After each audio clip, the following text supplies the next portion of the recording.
Imagine meeting someone and within just a few days, hearing promises of forever, invites for future trips, and even casual talks about marriage.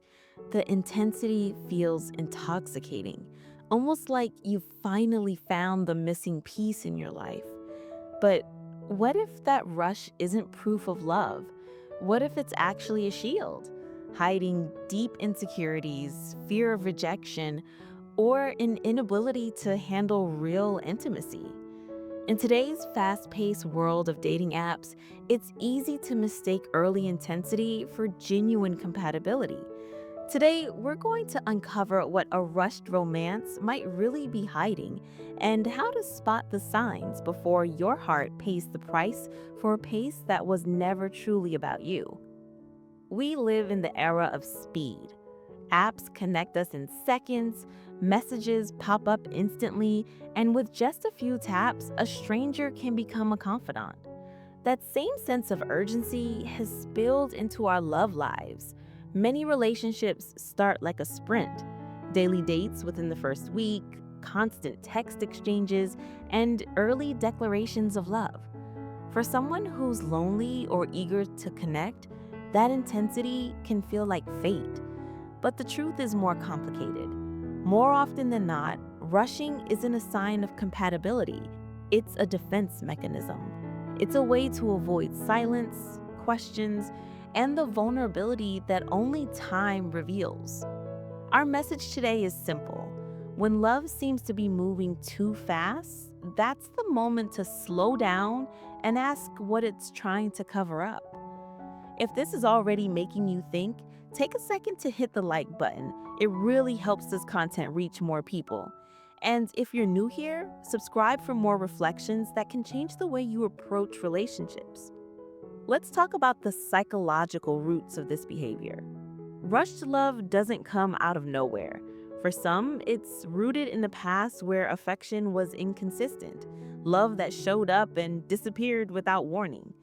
Growing up in that kind of environment teaches you to grab onto any sign of affection and speed things up to lock it in before it vanishes.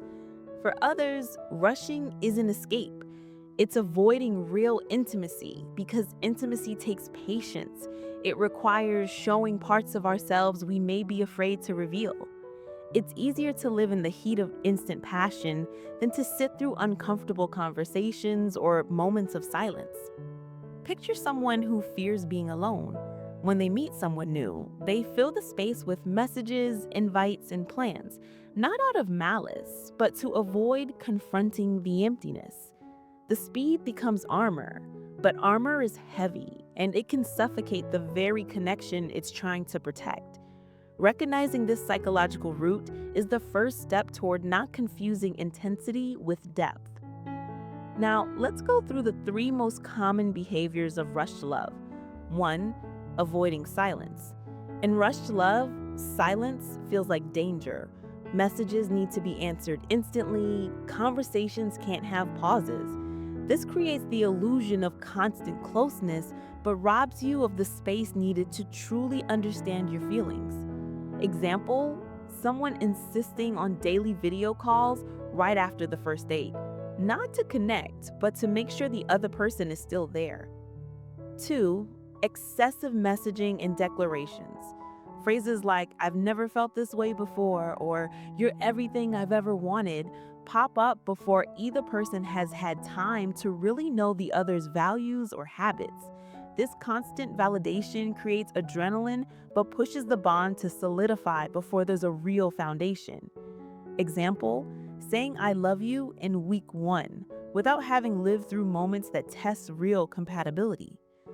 3. Immediate future projection. Planning trips, moving in together, or talking about having kids before you've learned each other's pace and nuances is classic rushing. It's not planning, it's anxiety in disguise. Example: jokingly setting a wedding date on the second date, creating expectations and artificial commitment. These signs don't mean the person is bad. They're indicators that the relationship might be moving fast to avoid the slower and more revealing reality of genuine intimacy. So, what's the hidden risk of rushing? When a relationship moves too fast, the initial passion might feel intense, but it's rarely sustainable. Without pauses to truly get to know the other person, we make hasty decisions and form unrealistic expectations.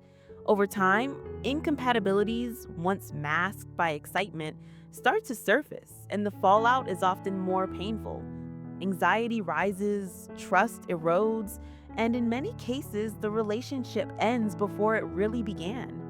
Even worse, we end up believing this is how all relationships are, which traps us in a cycle of speed and disappointment. The truth is simple: speed can be thrilling, but it also steals the chance to discover who the other person really is. Now, let's talk about finding a healthy pace in love. A healthy pace doesn't mean cooling things off or avoiding affection. It means creating room for the connection to be built on consistency, not adrenaline. It starts with small pauses, allowing days without constant contact, letting conversations flow naturally, and seeing how the other person responds to moments of quiet. It's about measuring compatibility through repeated actions, not just sweet words in the early days. Love that respects time gives both people the space to reveal themselves gradually without pressure to follow a pre written script. That balanced rhythm is where real intimacy lives, the kind that doesn't need to be proven every day because it's felt in mutual trust and the freedom to be yourself. The kind of love worth keeping isn't afraid to wait. It doesn't need to race to exist, and it doesn't have to rush to be real. If someone respects your pace, it's a clear sign they value who you are, not just the idea of being in a relationship. Now, think about it. Have you ever been in a love that moved too fast? What was it really trying to hide? Share your thoughts in the comments. Take a second to hit the like button. It really helps this content reach more people. And if you're new here, subscribe for more reflections that can change the way you approach relationships. It might just change the way you approach love from now on.